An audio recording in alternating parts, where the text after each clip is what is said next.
Hello students, today we shall be discussing about the first unit in the history part of our textbook, that is the advent of Europeans to India. Advent means the coming of, Europeans means the people from the country of Europe. They are called as Europeans. So advent of Europeans to India means the coming of Europeans to India.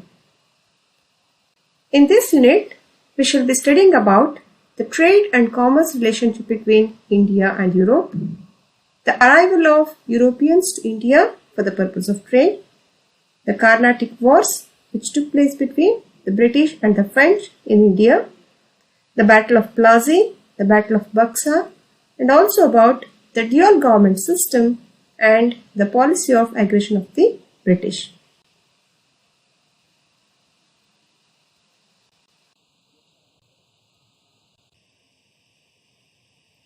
So here you can see the countries like Britain, Portugal, France, they all come in Europe. So the coming of these European countries to India, that we shall be studying in this lesson. So there was a trade and commerce relationship between India and Europe since ancient times.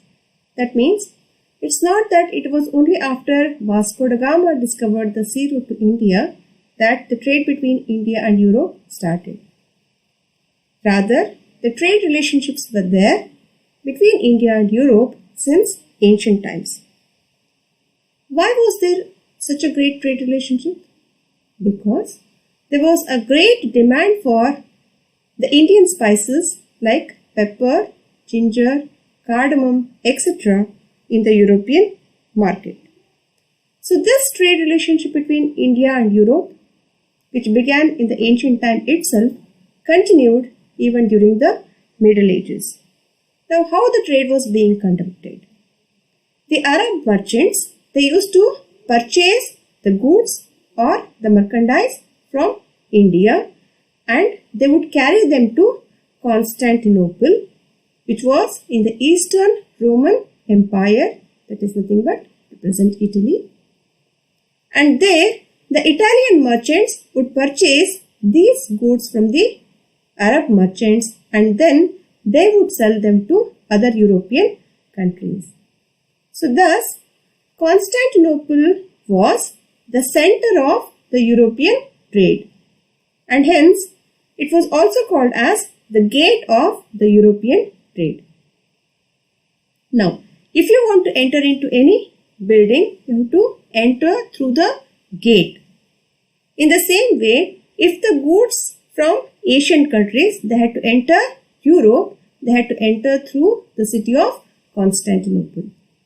That is why Constantinople was called as the gate of the European trade. Thus, the Arab merchants had complete monopoly over the Asian trade. In the same way, the Italian merchants, they had complete monopoly over the European trade and thus trade with India was very profitable both for the Arab merchants as well as for the European merchants.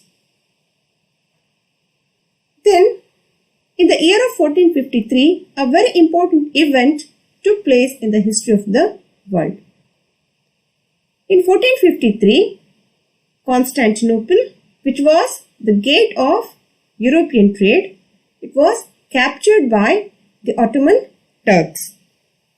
As a result, what happened? The trade routes connecting the city of Constantinople came under the control of Ottoman Turks. Now, these Turks, they started levying too much of taxes on the goods passing through the city of Constantinople. As a result, the merchants, both Arab and Italian, they found that the trade was no more profitable for them because they had to pay too much of taxes for the goods.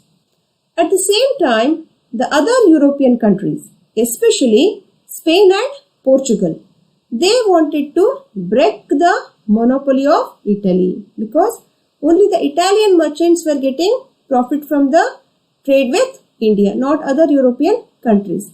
Now the other European countries also wanted to make profit through the trade.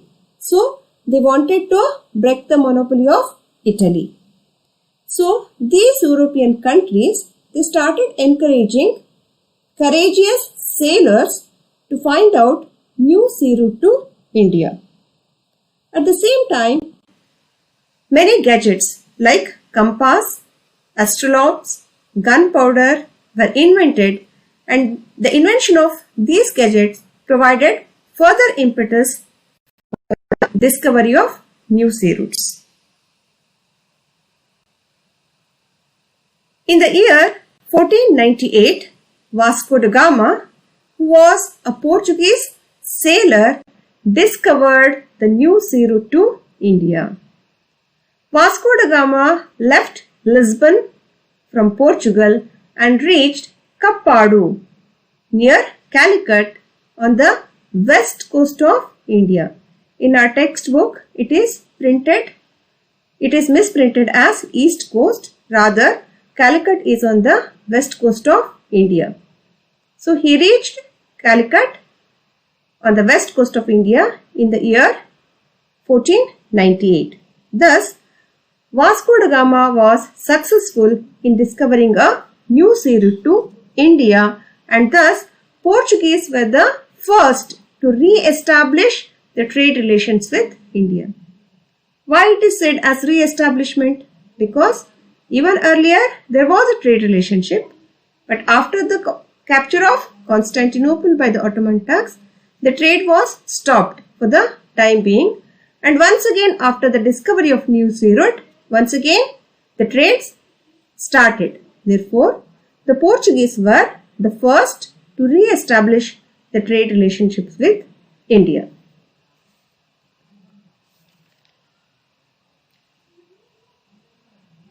Now, with the success of Portuguese, many other European countries, they started coming to India for the purpose of trade. Like especially after the Portuguese, the Dutch, the English and the French, they came to India for the purpose of trade. This development not only changed the history of India, but it also changed the history of the European countries. How can we say that? After the discovery of sea route to India, many European countries, they established their control over most of the Asian countries, and thus they made huge profits through the occupation of the Asian countries. At the same time, the Asian countries came under the control of the European countries, and hence they went on becoming more and more poorer. Thus, the coming of Europeans to India changed not only the history of India, but also the history of the European countries. Now, we shall be discussing about these European countries one by one. The Portuguese were the first to arrive to India for the purpose of trade, and they were also the last to leave India on the sea route. Why is it said so? Because even after the English left India in 1947, the Portuguese continued to rule over Goa. It was in 1961 that the Indian army waged a war against Portuguese, and after being defeated in the war, the Portuguese left India. That is why we say that the Portuguese were the first as well as the last to leave India on the sea route. So when Vasco da Gama discovered the new sea route, he was given charge of the Portuguese trade with India. After Vasco da Gama,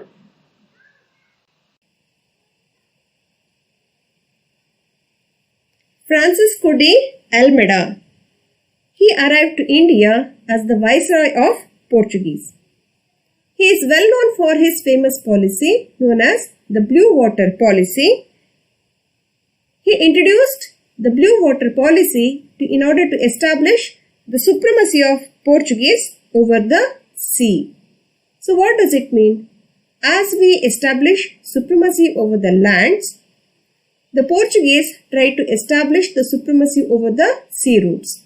That means no other European countries could make use of these sea routes other than the Portuguese. After Francisco de Almeida, Alfonso de Albuquerque became the Portuguese viceroy. It was he who was responsible for the establishment of Portuguese Empire in India. In the year 1510, he waged a war against the Sultan of Bijapur and won Goa from him. From then onwards, Goa became the administrative center of Portuguese in India. Thus, from 1498 till almost 1600, that is for almost a century, for more than a century, the Portuguese had absolute monopoly over trade with India.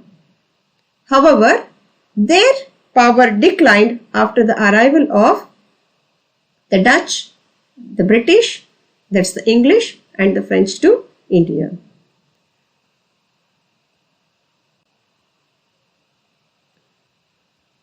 So after the Portuguese, the next European country to come to India was Dutch.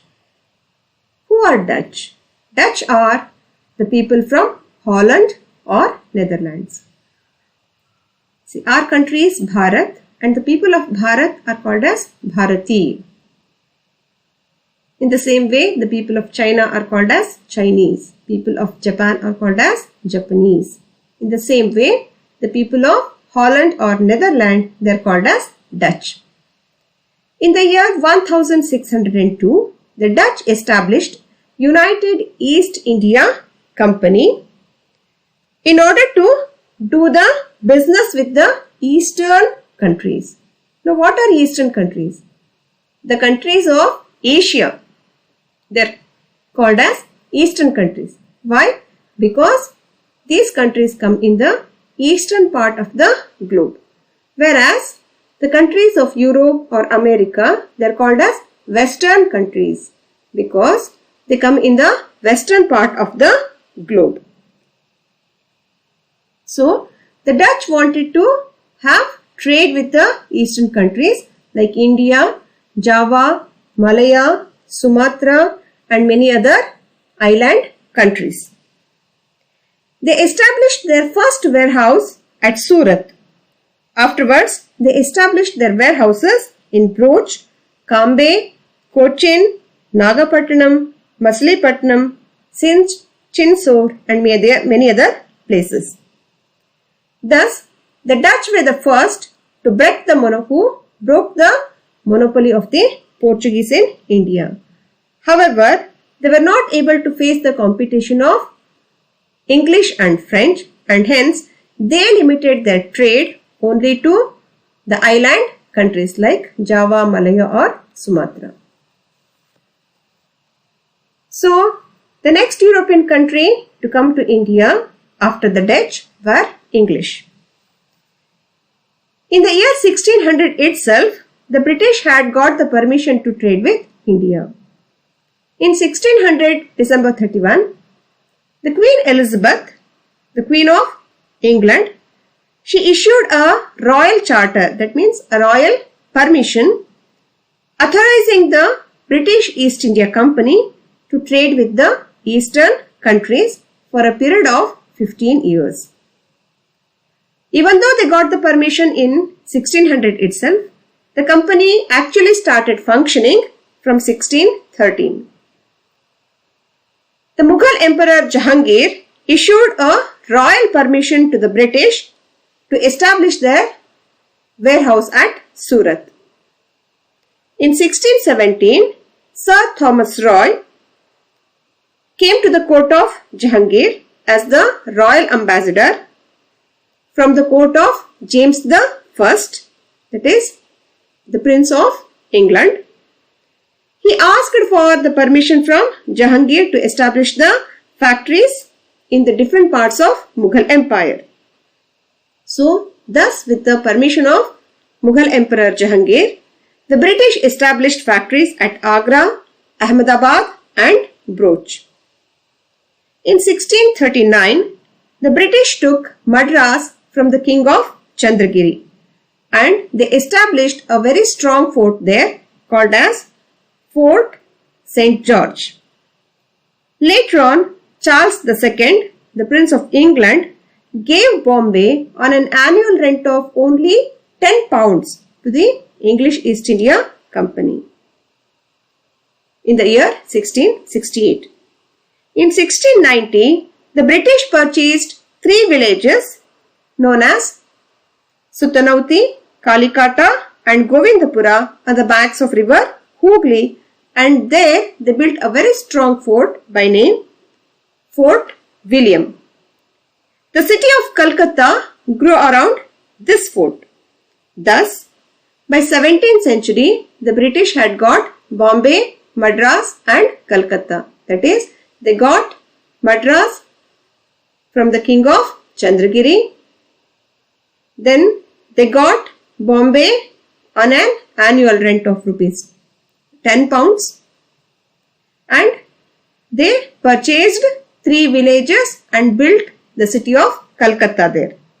Thus, by 17th century, the British had established Bombay, Madras and Calcutta as the centers of their residencies. However, by the later part of 18th century, they made Calcutta as their capital city. In whichever the places they were having control, the British, they implemented their own civil and criminal procedure codes. That means they were not obeying the civil codes or the criminal procedure codes of the kings who were ruling in India. Rather, they implemented their own civil codes and the civil criminal procedure codes. This shows the imperialistic nature of the British. Now, the last European country to come to India was France. The French East India Company started as a government-owned company in the year 1664.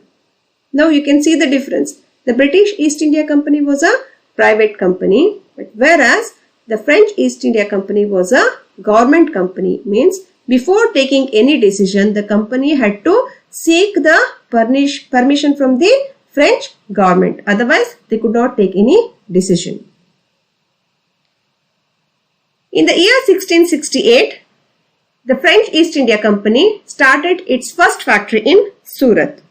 Later, they established their factories in Machilipatnam, Chandranagar, Mahe, Karikallu, Kasim Bazar and Balasur. In 1674, the French took Wali Kandapuram from a local Muslim official and they developed it as a major trade center. Today, this Wali Kandapuram is called as Pondicherry. Later on, Dupleix came to India as the French Governor General. He was a highly ambitious person and wanted to establish the French Empire in India. His purpose was not only to trade with India, rather he wanted to establish the French Empire in India, and thus his ambition led to the Carnatic Wars with the British, because British also wanted to become supreme and the French also wanted to become the supreme power in India, and this led to the clash between English and the French and ultimately led to the Carnatic Wars. We shall be studying about the Carnatic Wars and other important wars in our later session. Thank you.